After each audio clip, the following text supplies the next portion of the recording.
270वां दिन पुराने अहदनामा में से आज की तिलावत। यसाया नबी का सहीफा, उसका 65वां बाब, 17वीं आयत से लेकर 66वें बाब की 24वीं आयत तक। क्योंकि देखो, मैं नए आसमान और नई जमीन को पैदा करता हूं और पहली चीजों का फिर जिक्र ना होगा और वो ख्याल में ना आएंगी, बल्कि तुम मेरी इस नई खलकत से अब्दी खुशी और शादमानी करो। क्योंकि देखो, मैं यरूशलेम को खुशी और उसके लोगों को खुरमी बनाऊंगा और मैं यरूशलेम से खुश और अपने लोगों से मसरूर होऊंगा और उसमें रोने की सदा और नाला की आवाज फिर कभी सुनाई न देगी। फिर कभी वहां कोई ऐसा लड़का ना होगा जो कम उम्र रहे और ना कोई ऐसा बूढ़ा जो अपनी उम्र पूरी ना करे, क्योंकि लड़का 100 बरस का होकर मरेगा और जो गुनहगार 100 बरस का हो जाए मलाउन होगा। वो घर बनाएंगे और उनमें बसेंगे, वो ताकिस्तान लगाएंगे और उनके मेवे खाएंगे, ना कि वो बनाएं और दूसरा बसे। वो लगाएं और दूसरा खाए, क्योंकि मेरे बंदों के अयाम दरख्त के अयाम की मानद होंगे और मेरे बरगजीदे अपने हाथों के काम से मुद्दतों तक फायदा उठाएंगे। उनकी मेहनत बेसूद ना होगी और उनकी औलाद नागहां हलाक ना होगी, क्योंकि वो अपनी औलाद समेत खुदावंद के मुबारक लोगों की नस्ल हैं। और यूं होगा कि मैं उनके पुकारने से पहले जवाब दूंगा और वो हनूज कह ना चुकेंगे कि मैं सुन लूंगा। भेड़िया और बर्रा इकट्ठे चरेंगे और शेर बब्बर बैल की मानद भूसा खाएगा और सांप की खुराक खाक होगी। वो मेरे तमाम कोहे मुकद्दस पर न जरर पहुंचाएंगे न हलाक करेंगे, खुदावंद फरमाता है। यसाया नबी का सहीफा, उसका 66वां बाब। खुदावंद यूं फरमाता है कि आसमान मेरा तख्त है और जमीन मेरे पांव की चौकी। तुम मेरे लिए कैसा घर बनाओगे और कौन सी जगह मेरी आरामगाह होगी, क्योंकि ये सब चीजें तो मेरे हाथ ने बनाई और यूं मौजूद हुई। खुदावंद फरमाता है, लेकिन मैं उस शख्स पर निगाह करूंगा, उसी पर जो गरीब और शिकस्ता दिल है और मेरे कलाम से कांप जाता है। जो बैल ज़बह करता है उसकी मानद है जो किसी आदमी को मार डालता है, और जो बर्रा की कुर्बानी करता है उसके बराबर है जो कुत्ते की गर्दन काटता है। जो हदिया लाता है गोया सुअर का लहू गुजरानता है। जो लुबान जलाता है उसकी मानद है जो बुत को मुबारक कहता है। हाँ, उन्होंने अपनी अपनी राहें चुन ली और उनके दिल उनकी नफरती चीजों से मसरूर हैं।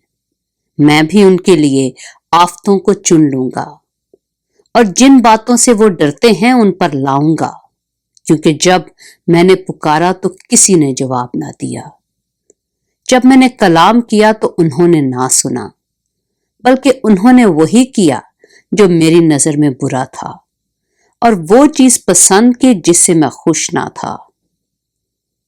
खुदावंद की बात सुनो, ऐ तुम जो उसके कलाम से कांपते हो।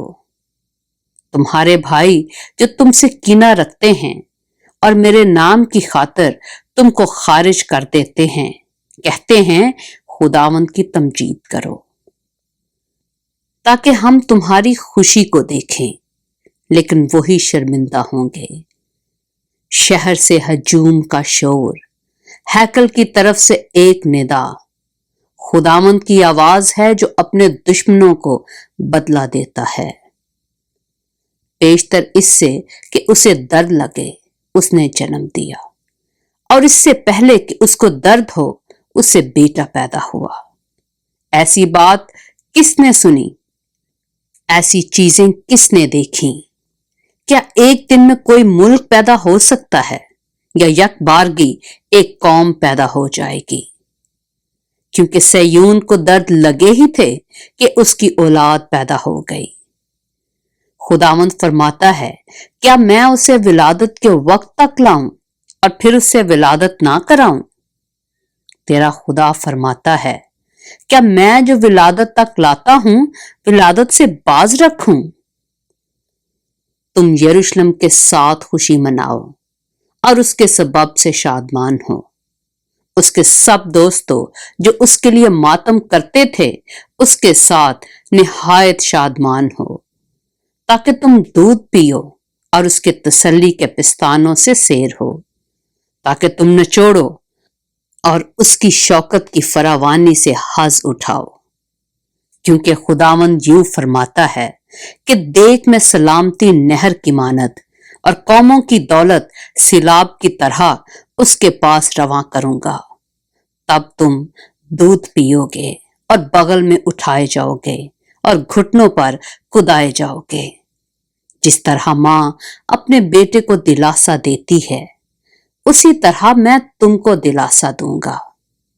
यरूशलेम ही में तुम तसल्ली पाओगे और तुम देखोगे और तुम्हारा दिल खुश होगा और तुम्हारी हड्डियां सब्जा की मानद नशो नुमा पाएंगी और खुदावंद का हाथ अपने बंदों पर जाहिर होगा, पर उसका कहर उसके दुश्मनों पर भड़केगा। क्योंकि देखो खुदावंद आग के साथ आएगा और उसके रथ गिर्दबाद की मानद होंगे, ताकि अपने कहर को जोश के साथ और अपनी तंबीह को आग के शोला में जाहिर करे। क्योंकि आग से और अपनी तलवार से खुदावंद तमाम बनी आदम का मुकाबला करेगा और खुदावंद के मकतूल बहुत से होंगे। वो जो बागों के वस्त में किसी के पीछे खड़े होने के लिए अपने आप को पाक और साफ करते हैं, जो सुअर का गोश्त और मकरूह चीजें और चूहे खाते हैं, खुदावंद फरमाता है वो बाहम फना हो जाएंगे और मैं उनके काम और उनके मंसूबे जानता हूं। वो वक्त आता है कि मैं तमाम कौमों और अहले लोग को जमा करूंगा और वो आएंगे और मेरा जलाल देखेंगे। तब मैं उनके दरमियान एक निशान नस्ब करूंगा और मैं उनको जो उनमें से बच निकले कौमों की तरफ भेजूंगा, यानी तरसीस और पूल और लूद को जो तीरंदाज हैं, और तूबल और यावान को, और दूर के जजीरों को जिन्होंने मेरी शोहरत नहीं सुनी और मेरा जलाल नहीं देखा, और वो कौमों के दरमियान मेरा जलाल बयान करेंगे। और खुदावंद फरमाता है कि वो तुम्हारे सब भाइयों को तमाम कौमों में से घोड़ों और रथों पर और पालकियों में और खच्चरों पर और सांडनियों पर बिठाकर खुदावंद के हदिया के लिए यरूशलेम में मेरे कोहे मुकद्दस को लाएंगे। जिस तरह से बनी इस्राएल खुदावंद के घर में पाक बर्तनों में हदिया लाते हैं, और खुदावंद फरमाता है कि मैं उनमें से भी काहिन और लावी होने के लिए लूंगा। खुदावंद फरमाता है, जिस तरह नया आसमान और नई जमीन जो मैं बनाऊंगा मेरे हजूर कायम रहेंगे, उसी तरह तुम्हारी नस्ल और तुम्हारा नाम बाकी रहेगा। और यूं होगा, खुदावंद फरमाता है कि एक नए चांद से दूसरे तक और एक सब्बत से दूसरे तक हर फर्दे बशर इबादत के लिए मेरे हजूर आएगा, और वो निकल निकल कर उन लोगों की लाशों पर जो मुझसे बागी हुए नजर करेंगे, क्योंकि उनका कीड़ा ना मरेगा और उनकी आग ना बुझेगी, और वो तमाम बनी आदम के लिए नफरती होंगे। पाक कलाम के पढ़े और सुने जाने पर खुदावंद की बरकत हो।